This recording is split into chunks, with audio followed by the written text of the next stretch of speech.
का 8वां वचन। स्वाति ने इसी साल शहर के कॉलेज से पढ़ाई पूरी की है और अब उसके लिए जगह जगह से रिश्ते आने लगे हैं। स्वाति से ज़्यादा उसके रिश्तेदारों को उसकी शादी की चिंता है, इसीलिए जो भी स्वाति के घर आता वो किसी नए लड़के की खबर ज़रूर ले आता। अरे दीदी, ये फोटो देख के बताओ कैसा है। राहुल नाम है लड़के का, मेरी सहेली की बहन का बेटा है। अपनी स्वाति के साथ एकदम प्यारी जोड़ी लगेगी इसकी। ज़रा दिखाना, फोटो तो बढ़िया लग रहा है। कोई गलत आदत वादत तो नहीं है ना इसे? और कमाता कितना है? अरे कोई गलत आदत नहीं है दीदी, आप कहो तो एक मीटिंग करवा देती हूँ, फिर सब कुछ फाइनल कर लेना। हाँ हाँ, ये सही कह रही हो तुम। संडे को स्वाति के पापा भी घर पे ही रहेंगे। बुआ फिर वहाँ से चली जाती है और रात को स्वाति की माँ उससे कहती है, स्वाति बेटा, आज कमला बुआ ने एक लड़के की फ़ोटो दिखाई है। संडे को वो लोग मिलने आ रहे हैं, तैयार हो ना तुम बेटा? अरे मम्मी, आप कहाँ कमला बुआ के चक्कर में आ जाती हो? अभी इतनी जल्दी कोई शादी वादी नहीं करनी है मुझे। अरे बेटा, अच्छा लड़का है, बुआ जानती है उसे अच्छे से।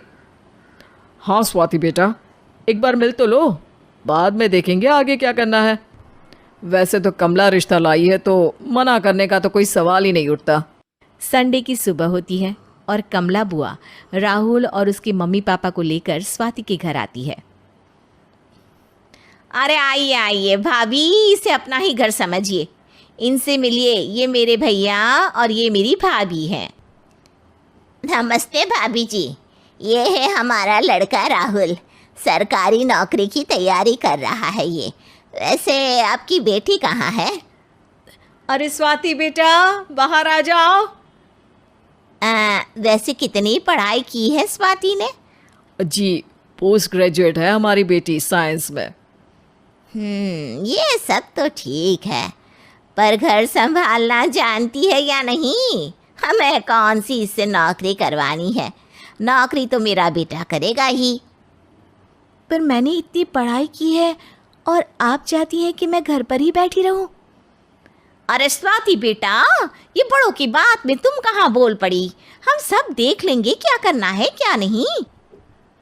हम तो इसी बात में विश्वास करते हैं कि घर के लड़कियां घर में ही रहे तो ज़्यादा अच्छा रहता है, वरना भाई साहब आप तो आजकल के हाल जानते ही हैं, कितनी घटनाएं होने लगी हैं औरतों के खिलाफ। स्वाति बेटा, रसोई का काम तो पूरा जानती हो ना? शादी के बाद तुम्हें ही संभालना है वो सब। अरे बहुत अच्छा खाना बनाती है ये, आप सब लोग इसकी तारीफ करते नहीं थकेंगे। लो भाई, हो गई मीटिंग, अब शादी की तारीख फाइनल कर लेते हैं, क्यों भैया?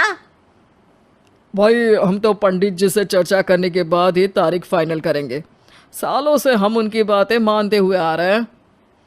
लड़के वाले और कमला बुआ की बातें सुनकर स्वाति एकदम नाराज़ हो जाती है और उसे लगने लगता है कि शादी के बाद उसे घर पर ही बैठना पड़ेगा।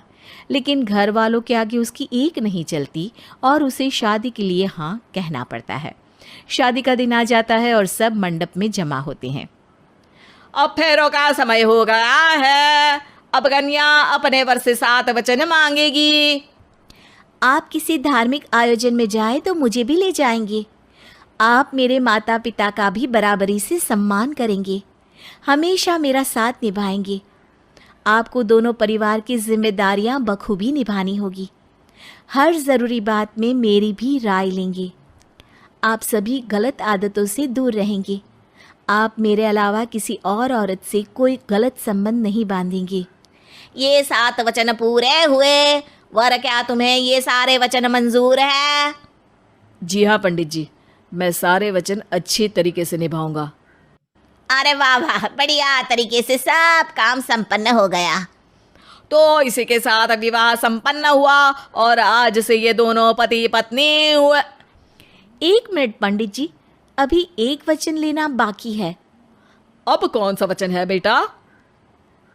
मैं अब हमेशा के लिए किसी दूसरे घर में जाने वाली हूँ, तो पति के अलावा मैं अपने सास ससुर से भी एक वचन लेना चाहूँगी।